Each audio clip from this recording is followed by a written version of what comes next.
Dor e dormência no punho. Essa dor pode vir para o antebraço. Essa dor piora quando você deita à noite. Muitas vezes você sente choque e deixa os objetos cair, como copo, colher, entre outras coisas. Hoje nós vamos falar sobre a síndrome do túnel do carpo. Seja bem-vindo a mais um episódio do Coricast. Eu sou o Dr. Diego Bento, ortopedista e traumatologista, também fisioterapeuta. E hoje nós vamos bater um papo aqui sobre síndrome do túnel do carpo com o Dr. Flaviano Borgesan, né, que é um especialista, cirurgião de mão, ortopedista, né, especialista em cirurgião de mão. E aí, doutor Flaviano, chega muito paciente lá no consultório com essas queixas no dia a dia. Conta um pouco para nós sobre essa vivência que você tem lá no consultório. É isso mesmo, Diego. É uma dúvida muito frequente no consultório. O paciente chega realmente com essa descrição de livro, né? Uma dor no punho, que irradia para o antebraço, associada a um formigamento, que piora à noite. Mas assim, primeiramente, queria te agradecer por a gente estar aqui mais um episódio aí do Coricast. É uma honra estar aqui participando do nosso bate-papo. Esse paciente, então, ele chega relatando esses sintomas e, né, a primeira coisa que nós vamos fazer é um exame físico para identificar realmente a causa dessa dormência, dessa dor. Porque, a priori, nós estamos falando aqui de síndrome do túnel do carpo, porém, existem alguns diagnósticos diferenciais que a gente precisa entender o que é que está acontecendo. Cita aí para a gente aí os diagnósticos diferenciais mais comuns que a gente tem aí no dia a dia. É muito comum, o paciente chega para a gente e acaba até chegando com um diagnóstico na cabeça de síndrome do túnel do carpo, porque hoje em dia é um diagnóstico muito falado, né? É verdade. O paciente já chega no consultório falando assim, doutor, estou com uma dor no punho e eu acho que é uma síndrome do túnel do carpo. E muitas vezes a gente tem que avaliar se não são outras causas. Ele pode ter uma sequela de uma fratura, isso causa dor, ele pode ter uma osteoartrose no punho, um paciente mais idoso. Muitas vezes o paciente tem uma artrite reumatoide que cursa com uma dor nesse punho.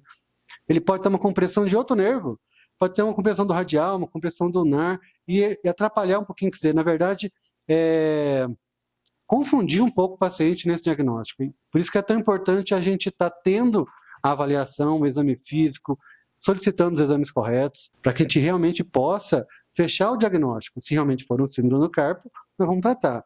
Mas se for uma outra causa, muitas vezes o tratamento não é o mesmo. É verdade, o tratamento vai divergir muito, né? E além de tudo, a própria síndrome do túnel do carpo, que é uma compressão do nervo mediano ao nível do punho, né? Então a gente tem aqui um contraponto, né, de conteúdo e contingente. Então nós temos um nervo dentro de um túnel que é ósseo, né, a base dele é óssea, e fibroso em cima, que é o ligamento transverso do punho, e esse nervo inflama e ele expande. E quando ele expande, ele não tem para onde ir. Então esse nervo fica apertado ali naquele túnel, causando esses sintomas.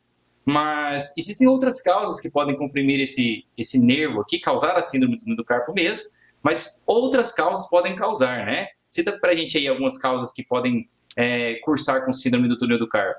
Isso é muito importante, porque o paciente, quando vem pra gente com as queixas, querendo saber se realmente é uma síndrome do túnel do carpo, a gente precisa fazer ele entender que muitas vezes a causa do síndrome do túnel do carpo é uma causa tratável.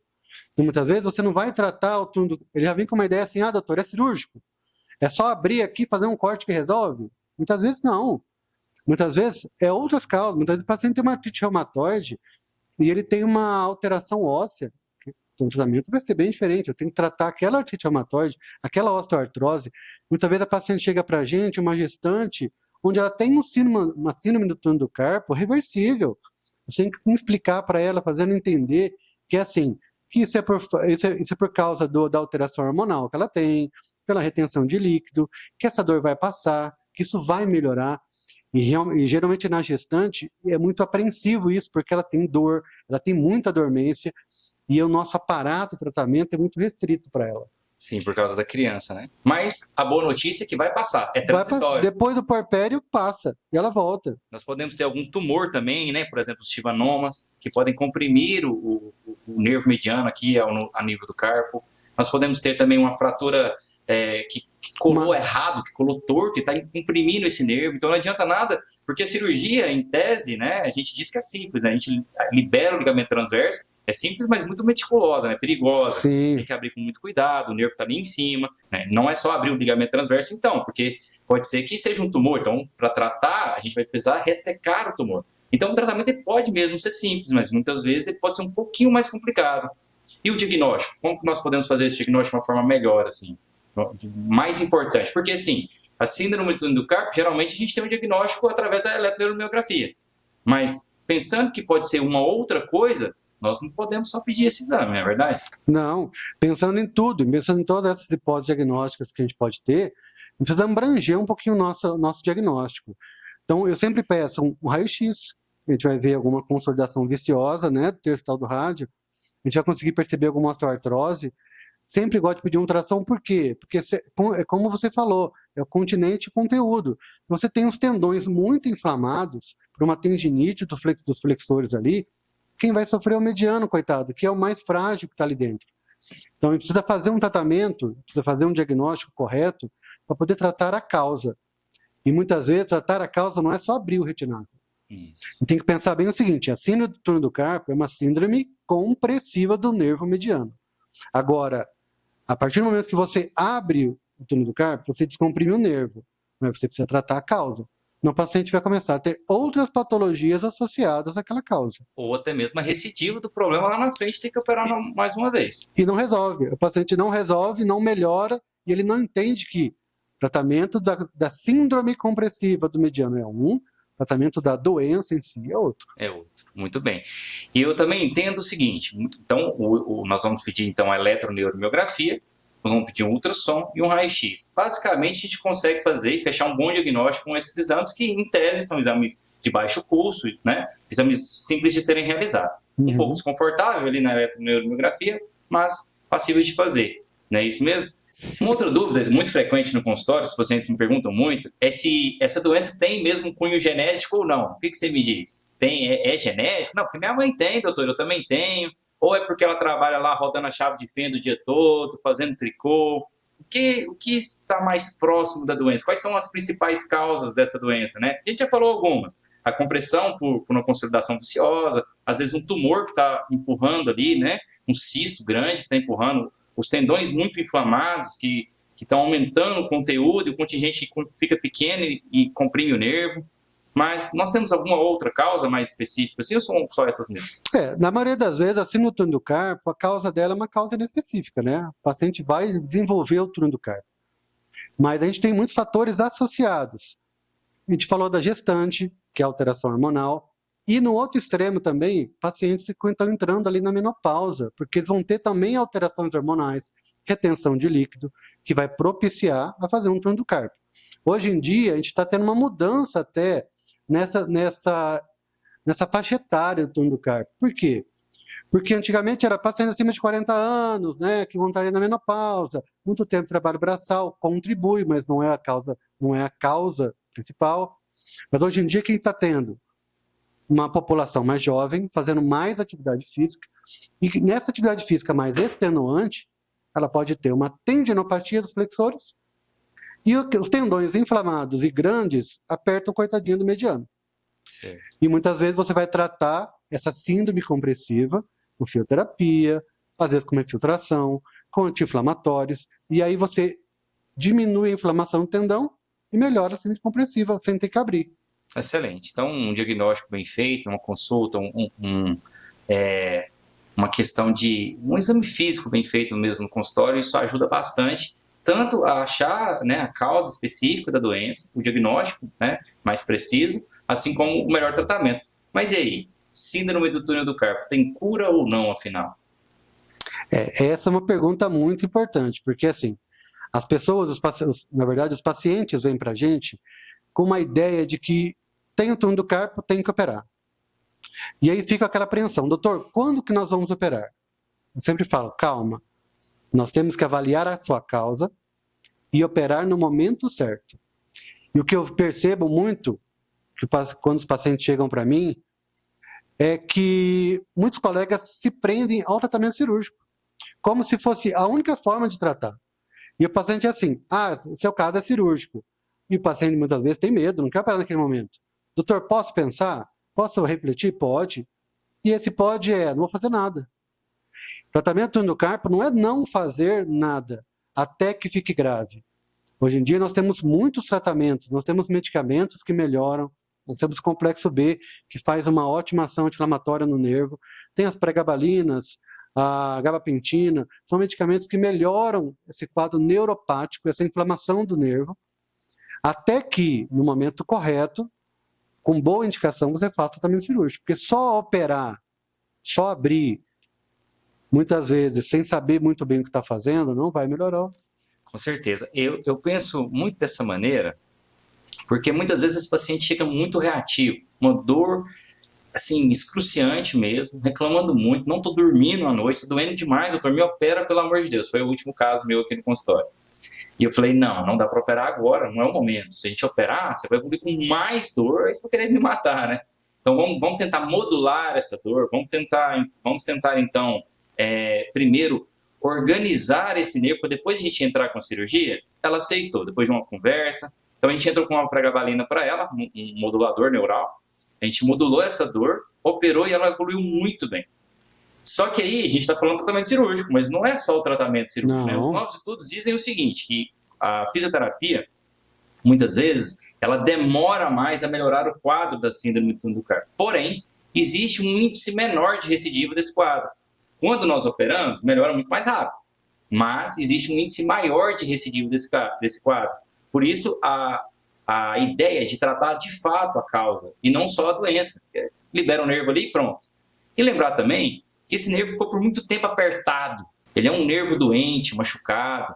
Então, quando a gente libera esse nervo, você só liberou. Melhora a dormência, melhora os sintomas, mas a dor, muitas vezes, ela vai permanecer durante um tempo.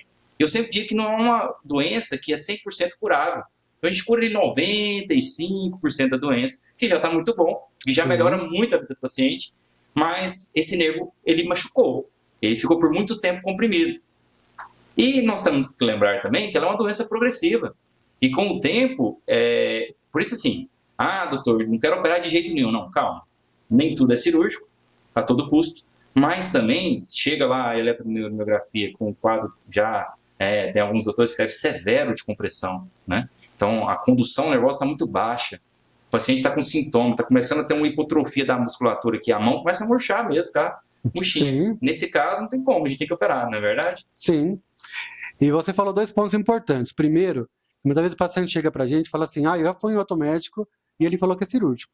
Eu falei, é mesmo? O que você está tratando até agora? Nada. Não fiz nada, doutor. Nada, não fiz nada até agora. Tipo, o colega fala, é cirúrgico, se você não quiser operar, não tem mais nada a se fazer. Não é verdade, tem muita coisa a se fazer. Até porque, uma coisa que é importante, quando você trata, quando você pensa em operar esse nervo no momento onde ele está mais inflamado, a tendência que vai acontecer, quando você liberar esse nervo, que está ali apertado, quando ele se soltar de repente, ele vai fazer uma hiperalgia gigantesca. Então é normal que o paciente às vezes fala, doutor, eu tinha muita compressão, tinha muita dormência, fui no colega, ele operou e piorou. Por quê? Porque você não tratou as causas, você não modulou esse nervo, para que quando você desinflamar, quando você abrir ali o retináculo e você soltar esse nervo, e não fazer uma reação, uma hiperalgia. Muito bom. E aí na túnel do carpo é uma coisa engraçada, uma coisa interessante, que é assim, nós temos exames muito bons para fazer o diagnóstico, mas a clínica é soberana. Com certeza. Não é incomum o paciente chegar para a gente com uma eletromiografia leve a moderada.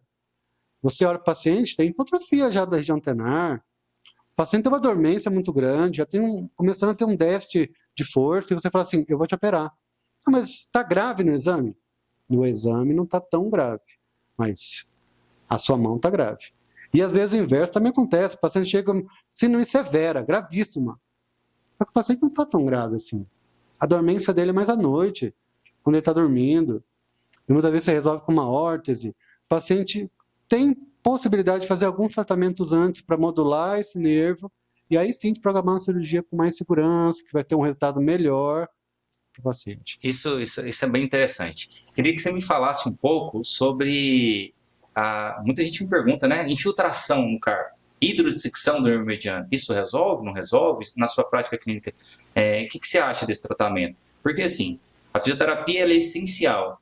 Sim. Juntamente com toda a medicação que a gente já falou, às vezes adesivos, né? De lidocaína, a órtese posicional à noite. Então, tudo isso que a gente comentou aqui é muito bom como tratamento conservador. Às vezes, o tratamento cirúrgico ainda tem que seguir com o tratamento medicamentoso e fisioterapia. Você não exclui a fisioterapia após operar, porque senão você vai ter uma recidiva, às vezes até uma hiperalgia. Então, você trata tudo isso, não é verdade? Mas O tratamento não acaba quando opera. não acaba. Pelo contrário, ele inicia, né? Quando opera. E o que você me diz da questão da infiltração? Uma dúvida muito frequente, né? Mas, doutor, eu filtrei meu joelho, ficou bom demais na minha mão. O síndrome do carpo. Vale a pena, não vale? Eu sempre falo para os pacientes assim, a infiltração foi se mudando durante o tempo. Quando eu terminei a residência, havia um preconceito muito grande com a infiltração no túnel do carpo. Hoje em dia, já se tem falado muito bem da infiltração. Claro que você tem que fazer uma infiltração bem feita. Guiada por ultrassom. Guiada por ultrassom. A guiada por ultrassom, cegas, muitos deles, né? guiada por ultrassom é essencial, porque se você fizer uma infiltração às cegas, o risco de você infiltrar um corticoide dentro do mediano é muito grande, cara. E aí a lesão é irreversível. É irreversível. O corticoide dentro de um nervo, ele mata. Ele mata o nervo. Então você tem que fazer ao redor, porque ao redor do nervo ele tem uma camada que protege ele. Essa camada faz com que só o efeito anti-inflamatório aconteça ali, que você não haja lesão. Hoje em dia, então, falar de infiltração para o túnel do carpo guiado por ultrassom, muito bom. Pode trazer um bom resultado. Pode trazer um ótimo resultado. Não como monoterapia, como única terapia. Sempre associado a uma outra terapia, como fisioterapia, por exemplo. Sim. Hoje em dia a gente fala muito isso também, que é assim, não é uma terapia de repetição. Certo. Você fez uma infiltração, não houve resultado, não tem para que fazer mais. Certo. Você não vai ter o resultado com aquilo. Porque é uma infiltração que, mesmo sendo guiada, tem seus riscos. Então, sempre fala para o paciente, vamos fazer uma infiltração? Vamos fazer uma vez, se der certo, nós vamos deixar você um tempo sem dor. Quando isso exacerbar de novo, nós vamos para o tratamento cirúrgico. Excelente. Dá uns dias para o paciente pensar, né? É. Esse foi o nosso Corecast, falando um pouco aí da síndrome do túnel do carpo. Espero que você tenha aprendido um pouco mais sobre a síndrome do túnel do carpo, o diagnóstico, o tratamento, tenha aí tirado todas as suas dúvidas. Até um próximo Corecast.